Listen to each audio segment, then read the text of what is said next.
Hello friends, एक बार फिर से स्वागत है आपका आपके अपने यूट्यूब चैनल AB बेसिक्स पर। दोस्तों, आपने जातीय मान और स्थानीय मान से रिलेटेड बहुत सारी वीडियोस देखी होगी, लेकिन इस वीडियो में मैं आपको बिल्कुल बेसिक से बताऊंगा कि स्थानीय मान किसे कहते हैं और जातीय मान किसे कहते हैं। तो वीडियो को लास्ट तक जरूर देखना, वीडियो बहुत ही मज़ेदार होने वाली है। दोस्तों, सबसे पहले आपको यह पता होना चाहिए कि हम स्थानीय मान किसका निकालते हैं, संख्या का या अंक का। और अंक और संख्याएं क्या होती हैं, क्या ये दोनों एक ही चीज़ है या अलग अलग होती हैं। तो सबसे पहले मैं आपको बताता हूँ अंक क्या होता है। गणित में किसी भी संख्या को लिखने के लिए हम जिन संकेतों का प्रयोग करते हैं उन्हें हम अंक कहते हैं। जैसे 0, 1, 2, 3, 4, 5, 6, 7, 8 और 9। ये जितने भी मैंने आपको बताए हैं 10 के 10, ये सभी क्या है, अंक हैं। और जब हम इन अंकों को समूह में रखते हैं, चाहे 2 के समूह में रखें, चाहे 3 के, 4 के या 5 के, यानी कि जब भी हम अंकों को 2 से ज़्यादा के समूह में रखते हैं तो अंकों के इन समूहों को संख्या कहते हैं, जिससे हम किसी भी संख्या को व्यक्त करते हैं। तो आपको पता चल गया होगा, अगर 0, 1, 2, 3, 4, 5, 6, 7, 8, 9 अकेले हैं तो इन्हें हम अंक कहेंगे। और अगर हम इन्हें ग्रुप में, समूह में लिखेंगे तो क्या बन जाएगी, हमारी संख्याएं। दोस्तों, किसी भी संख्या को हम दाएं से बाएं की ओर इकाई, दहाई, सैकड़ा, हजार, 10,000, लाख, 10 लाख आदि के रूप में लिखते हैं। जैसे आपके सामने एक संख्या लिखी है 9, 8, 7, 6, 5, 4, 3, 2, 1। इस संख्या में दाईं तरफ सबसे पहला जो अंक है वो है 1। उसके बाद बाईं तरफ चलते हुए 2, 3, 4, 5, 6, 7, 8, 9 अंक लिखे हैं। तो दाईं तरफ सबसे पहला अंक जो 1 है वह उसको हम इकाई के रूप में लिखते हैं। दूसरे अंक को 2 को दहाई, 3 को सैकड़ा, 4 को हजार, 5 को 10,000, 6 को लाख, 7 को 10 लाख, 8 को करोड़ और 9 को 10 करोड़ के रूप में लिखते हैं। अब हम देखेंगे कि इस संख्या के सभी अंकों का स्थानीय मान कैसे निकाला जाता है। तो सबसे पहले मैं आपको बता दूं कि स्थानीय मान किसे कहते हैं। किसी भी संख्या में किसी अंक का वह मान जो उसके स्थान विशेष की स्थिति के अनुसार बदलता रहता है, स्थानीय मान कहलाता है। यानी कि स्थानीय मान क्या होगा, अगर हम किसी भी संख्या में किसी भी अंक का स्थानीय मान निकालना चाहते हैं तो सबसे पहले देखेंगे कि वह अंक संख्या में किस स्थान पर है, उसी स्थान के अनुसार उसका स्थानीय मान निकाला जाता है। अगर हम उसी अंक को उसी संख्या में किसी दूसरे स्थान पर रख देंगे तो उसका स्थानीय मान बदल जाता है। यानी कि स्थानीय मान उसके स्थान की स्थिति के अनुसार बदलता रहता है। अब हम इस संख्या के सभी अंकों का स्थानीय मान निकालकर देखते हैं, फिर आप और अच्छे से समझ जाएंगे कि स्थानीय मान कैसे निकाला जाता है। तो सबसे पहले देखो, इस संख्या में इकाई का अंक है 1, तो 1 का स्थानीय मान कैसे निकालेंगे। इकाई के अंक को 1 को हम 1 से गुणा कर देंगे तो 1 का स्थानीय मान आ जाएगा 1। अब हम निकालेंगे 2 का स्थानीय मान। 2 जो है हमारा दहाई के स्थान पर है, तो 2 को हम दहाई यानी 10 से गुणा कर देंगे तो हमारे पास आ जाएगा 20। 20 क्या है, 2 का स्थानीय मान। अब हम निकालेंगे 3 का स्थानीय मान। 3 हमारा सैकड़ा के स्थान पर है, तो 3 को हम 100 से गुणा करेंगे, हमारे पास आ जाएगा 300, जो कि 3 का स्थानीय मान है। 4 का स्थानीय मान निकालने के लिए देखेंगे कि 4 कौन से स्थान पर है। 4 हजार के स्थान पर है, तो 4 को हम 1000 से गुणा कर देंगे और 4 का स्थानीय मान आ जाएगा 4000। इसी तरह 5 है जो हमारा, वो 10,000 के स्थान पर है, तो 5 को हम 10,000 से गुणा कर देंगे और 5 का स्थानीय मान आ जाएगा 50,000। 6 का स्थानीय मान निकालने के लिए 6 को हम लाख से गुणा कर देंगे, क्योंकि 6 हमारा लाख के स्थान पर है, तो 6 का स्थानीय मान आ जाएगा 6 लाख। इसी तरह 7 का स्थानीय मान, 7 को 10 लाख से गुणा कर देंगे, 70 लाख बन जाएगा। 8 का स्थानीय मान, 8 को हम 1 करोड़ से गुणा करेंगे, क्योंकि 8 जो है हमारा वो 1 करोड़ में स्थान पर है, तो 8 का स्थानीय मान हो जाएगा 8 करोड़। 9 का स्थानीय मान निकाल लेंगे तो 9 जो हमारा इकाई, दहाई, सैकड़ा, हजार, 10,000, लाख, 10 लाख, करोड़, 10 करोड़। 9 है जो हमारा वो 10 करोड़वें स्थान पर है, तो 9 को हम 10 करोड़ से गुणा करेंगे और हमारे पास आ जाएगा 90 करोड़, जो कि 9 का क्या है, स्थानीय मान। अब हम एक और संख्या देखते हैं। आपके सामने एक संख्या दी गई है 1729, 1729 या फिर 1729 भी कह सकते हैं। इस संख्या में हमें 7 का स्थानीय मान निकालना है। तो सबसे पहले हम देखेंगे कि 7 कौन से स्थान पर है। इकाई, दहाई, सैकड़ा। 7 है जो हमारा वो सैकड़ा के स्थान पर है। तो 7 का स्थानीय मान निकालने के लिए 7 को हम सैकड़ा यानी 100 से गुणा कर देंगे और हमारे पास 7 का स्थानीय मान आ जाएगा 700। इसी संख्या में अगर हमें 2 का स्थानीय मान निकालना है तो 2 हमारा इकाई, दहाई के स्थान पर है। तो 2 को हम 10 से गुणा करेंगे, हमारे पास आ जाएगा 20 जो कि 2 का स्थानीय मान है। इस प्रकार आप किसी भी अंक का स्थानीय मान निकाल सकते हैं उसकी स्थिति के अनुसार। आपको करना क्या है, सबसे पहले ये चेक करना है कि वह अंक संख्या में किस स्थान पर है। फिर आपको उस अंक को उसके स्थान के साथ गुणा कर देना है और आपका स्थानीय मान आ जाएगा। स्थानीय मान के नाम से पता चल रहा है कि स्थान जो कि स्थान पर निर्भर करता है, उस स्थान के अनुसार बदलता रहता है। तो स्थानीय मान को आप इस प्रकार याद भी कर सकते हो। और एक बात और आपको याद रखनी है कि स्थानीय मान को हम इंग्लिश में प्लेस वैल्यू कहते हैं। तो प्लेस वैल्यू और स्थानीय मान एक ही बात है। अब हम देखते हैं कि जातीय मान किसे कहते हैं, यानी फेस वैल्यू किसे कहते हैं। किसी संख्या में किसी अंक का जातीय मान स्वयं वही अंक होता है, यानी कि किसी भी संख्या में अगर आपको किसी भी अंक का जातीय मान निकालना है तो वह अंक खुद ही अपना जातीय मान होगा। जैसे एक संख्या लेते हैं 1729। इस संख्या में 1 का जातीय मान 1 है, 7 का जातीय मान 7 है, 2 का जातीय मान 2 है, 9 का जातीय मान 9 है। यानी कि आपको किसी भी अंक का जातीय मान निकालना है तो उस अंक का जातीय मान वह खुद अंक ही होगा। जातीय मान किसी भी स्थान पर निर्भर नहीं करता। आप 2 को चाहे इकाई के स्थान पर रखो, चाहे दहाई के, सैकड़ा, हजार, लाख, करोड़, किसी भी स्थान पर रखो, इसका जातीय मान 2 ही रहेगा।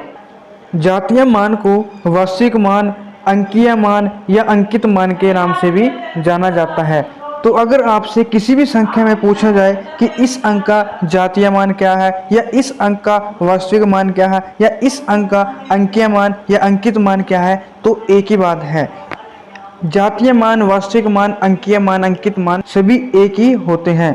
तो आपको पता चल गया होगा कि जातीय मान किसे कहते हैं और स्थानीय मान किसे कहते हैं। और साथ ही आपको किसी भी संख्या में किसी भी अंक का जातीय मान और स्थानीय मान निकालना आ गया होगा।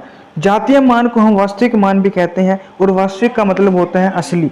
तो किसी भी अंक का असली मान तो वह खुद अंक ही होता है, चाहे वह किसी भी स्थान पर हो। तो इस तरह आप याद रख सकते हैं जातीय मान को। इंग्लिश में जातीय मान को फेस वैल्यू कहते हैं और फेस वैल्यू किसी भी अंक की फेस वैल्यू वह खुद अंक ही होता है।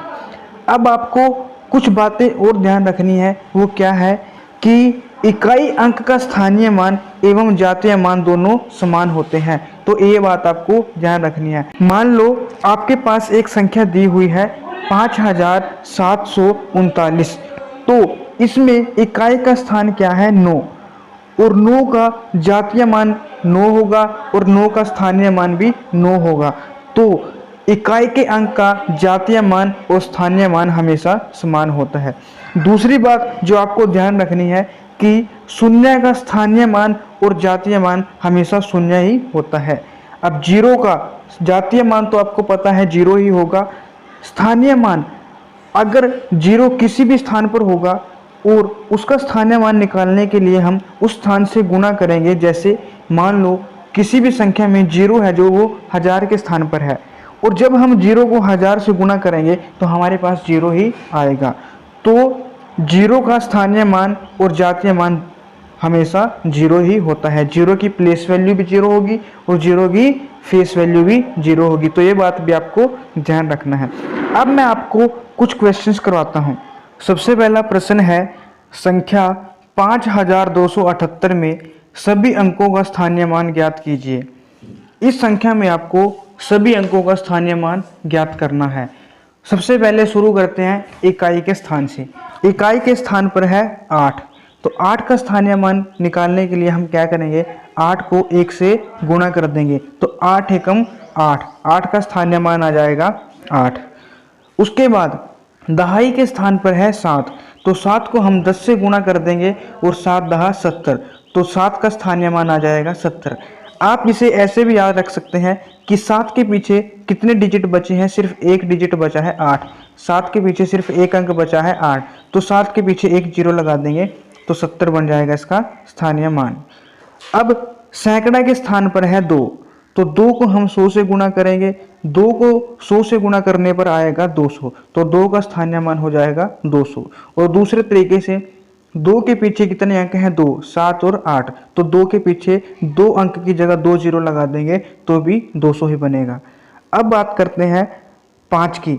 5 है जो हमारा वो 1000 के स्थान पर है, तो 5 को हम 1000 से गुणा कर देंगे, हमारे पास आ जाएगा 5000, जो कि 5 का स्थानीय मान है। और इसे हम ऐसे भी कर सकते हैं कि 5 के पीछे 3 अंक हैं, तो 5 के पीछे 3 जीरो लगा देंगे तो 5000 इसका स्थानीय मान हो जाएगा।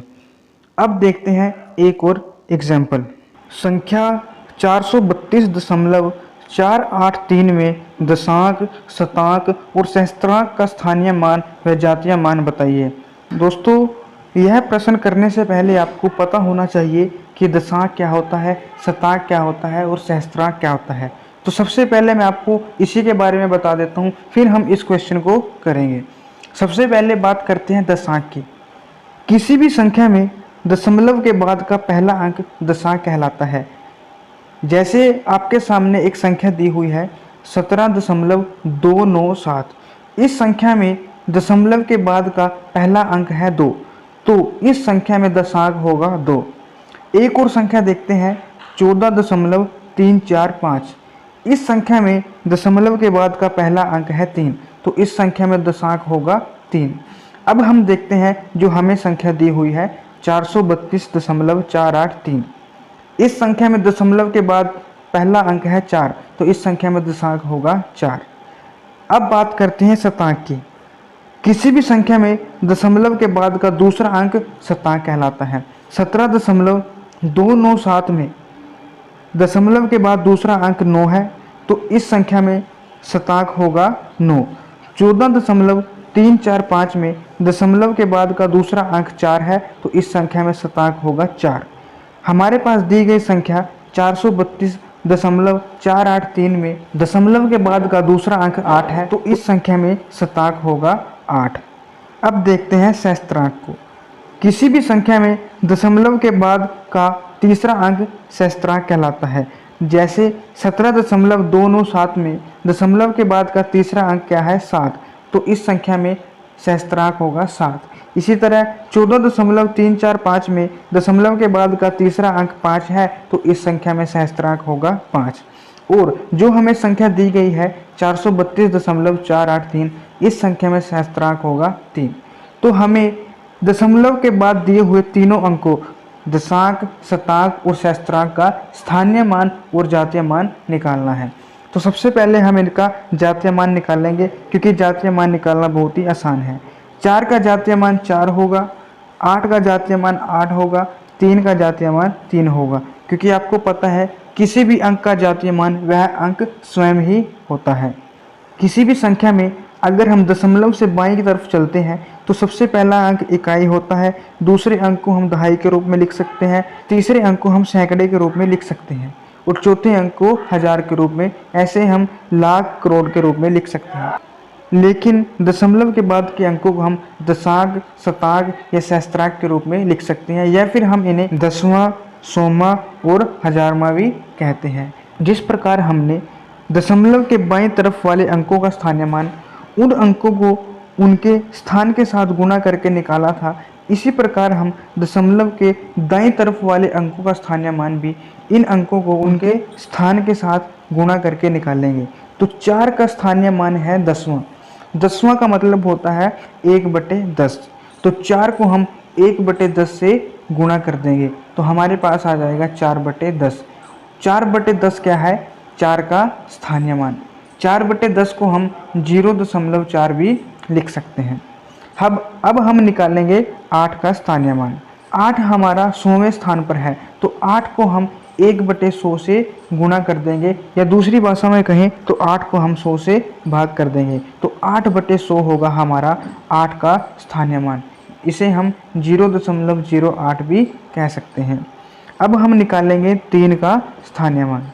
3 जो है हमारा वो 1000वें स्थान पर है, तो 3 को हम 1000 से भाग कर देंगे या फिर 3 को हम 1/1000 से गुना कर देंगे, दोनों एक ही बात है। तो 3 का स्थानीय मान आ जाएगा 3/1000 या फिर हम इसे 0.003 भी लिख सकते हैं। तो इस प्रकार आप दशमलव वाली संख्याओं का भी स्थानीय मान निकाल सकते हैं। दोस्तों, आप जिस भी कम्पिटिटिव एग्ज़ाम की तैयारी कर रहे हैं उसमें आपसे डायरेक्ट क्वेश्चन नहीं पूछा जाएगा, आपसे और भी मुश्किल क्वेश्चंस पूछे जाएंगे।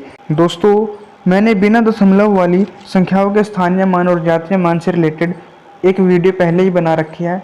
आप इस वीडियो के बाद उसे ज़रूर देखना, तभी आपको ये टॉपिक बहुत अच्छे से क्लियर होगा। और 1-2 दिन में मैं दशमलव वाली संख्याओं के जातीय मान और स्थानीय मान से रिलेटेड जितने भी इम्पोर्टेंट क्वेश्चन बनते हैं वो वीडियो भी मैं अपने चैनल पर अपलोड कर दूंगा। तो चैनल को सब्सक्राइब करना ना भूलें, ताकि जब भी मैं अपने चैनल पर नई वीडियो अपलोड करूं सबसे पहले आपके पास नोटिफिकेशन पहुंच जाए। अगर आपको ये वीडियो अच्छी लगी तो लाइक और शेयर ज़रूर करें, और साथ ही अगर आपका कोई भी डाउट रहता हो तो आप मुझे कमेंट कर सकते हैं, मैं आपके कमेंट का रिप्लाई करने की पूरी कोशिश करूँगा। आज के लिए इतना ही, मिलते हैं आपको नेक्स्ट वीडियो में, तब तक के लिए बाय।